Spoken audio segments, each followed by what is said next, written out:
नमस्कार, आप देख रहे हैं द सुगम। इस वक्त की सबसे बड़ी बात करेंगे खबर की राजस्थान उपचुनाव की 7 सीटों को लेकर। क्या रहे फैक्टर, नेताओं ने जीत और हार के बाद क्या कहा, खींवसर में हनुमान बेनीवाल ने हारने के बाद क्या कहा। दरअसल खींवसर में हनुमान बेनीवाल की पत्नी हार चुकी हैं। राजस्थान उपचुनाव की 7 सीटों में से 5 सीटें भाजपा के खाते में गई हैं। राजस्थान में 7 सीटों पर हुए विधानसभा उपचुनाव के परिणाम चौंकाने वाले रहे हैं। झुंझुनू, खींवसर और देवली, उनियारा, सरुंबर, रामगढ़ पर जीत दर्ज की गई। दौसा में कांग्रेस और 1 सीट अन्य दल यानी भारतीय आदिवासी पार्टी ने जीती है। दौसा में किरोड़ीलाल मीणा के भाई जगमोहन मीणा को हार का सामना करना पड़ा। तो झुंझुनू में कांग्रेस सांसद ब्रजेंद्र ओला के बेटे अमित ओला और खींवसर में सांसद हनुमान बेनीवाल की पत्नी कनिका बेनीवाल की हार हुई। खींवसर से कांग्रेस प्रत्याशी डॉक्टर रतन चौधरी की जमानत ही जब्त हो गई। बात करेंगे राजस्थान में खींवसर सीट को लेकर क्या फैक्टर रहे हनुमान बेनीवाल के हारने की, और इसके बाद खींवसर में जीत के बाद रेवताराम डांगा ने क्या कहा है और हनुमान बेनीवाल ने हारने की बात क्या कहा है, उनकी क्या क्या प्रतिक्रिया सामने आई है। इधर रिशपाल मिर्धा ने भी उन्हें लेकर बड़ा बयान दिया है।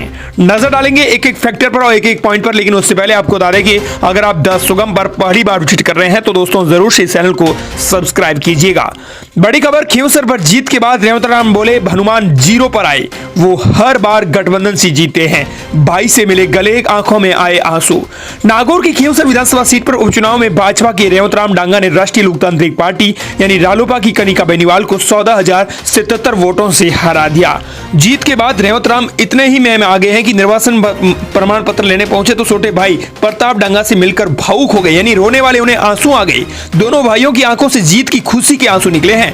इसी मौके पर रेवताराम ने कहा कि चुनाव जीतकर बहुत अच्छा लग रहा है। इस बार खींवसर जीता है या खींवसर की जनता का चुनाव था, लेकिन इस जगह अगर हनुमान बेनीवाल होते तो वो ये कहते कि इस देश की जीत है। प्रतिनिधि के तौर पर मेरा सिर्फ नाम है। उन्होंने कहा कि अब यहाँ की जनता के बीच रहूंगा, जनता के बताए अनुसार चलकर जनता की सेवा करेंगे। ये तो खींवसर की जनता बताएगी कि उन्हें किस प्रकार उनके विकास की पूरी लकीरें खींचती हैं। लेकिन खींवसर की जनता अब बजट का भी इंतजार कर रही है, क्योंकि किसानों की समस्याओं को दूर करना सबसे बड़ी प्राथमिकता रहेगी। पानी की समस्या को दूर करना, दरअसल उन्होंने 2 प्राथमिकताएं भी बताई है। उन्होंने कहा कि किसानों की समस्याओं को दूर करना, पानी की समस्या को दूर करना, हमारे क्षेत्र की बहुमुखी विकास के लिए हम काम करेंगे। उन्होंने कहा कि सरकारी योजनाओं को धरातल पर लागू करने का काम करेंगे। ये तो काम राजस्थान की 200 विधानसभा सीटों पर भी होता है, लेकिन रेवताराम डांगा ने अपनी खींवसर सीट को लेकर कहा है।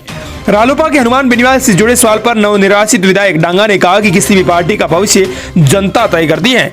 देख लो, ये रालोपा जीरो पर आ गए, हमेशा गठबंधन से जीते हैं। कभी बीजेपी तो कभी कांग्रेस से गठबंधन कर लिया, हर बार गठबंधन से ये जीत जाते हैं। लेकिन इस गठबंधन के बीच आपको फैक्टर बताएंगे कि हनुमान बेनीवाल को हार का सामना क्यों करना पड़ा। देखिए, राजस्थान में खींवसर में हनुमान बेनीवाल की पत्नी आरएलपी उम्मीदवार कनिका बेनीवाल की हार ने सांसद हनुमान बेनीवाल का सियासी नैरेटिव बिगाड़ दिया। खींवसर में उपचुनाव हारने के बाद हनुमान बेनीवाल की पार्टी आरएलपी विधानसभा में साफ हो गई। विधानसभा में अब आरएलपी की एक भी सीट नहीं रही है। साल 2023 में आरएलपी की एक ही सीट थी, जिस पर हनुमान बेनीवाल जीते थे। बेनीवाल के सांसद बनने के बाद खाली हुई सीट पर उनकी पत्नी उपचुनाव हार गई। बड़ा सवाल यह है कि सियासी गढ़ में आखिर क्यों बेनीवाल की पत्नी हार गई। बेनीवाल की पत्नी की हार के पीछे परिवारवाद बताया जा रहा है, बड़ा फैक्टर माना जा रहा है। बीजेपी ने इस बार इसे बड़ा मुद्दा बनाया, जिसकी वजह से बेनीवाल को हार का सामना करना पड़ा। बेनीवाल पहली बार बीजेपी की टिकट पर खींवसर से विधायक बने थे। बीजेपी छोड़ने के बाद आरएलपी से जीते। पहली बार सांसद बने तो भाई नारायण बेनीवाल को टिकट दिया और वो भी जीत गए। इस बार सांसद बने तो पत्नी को टिकट दिया, तो परिवारवाद हावी रहा।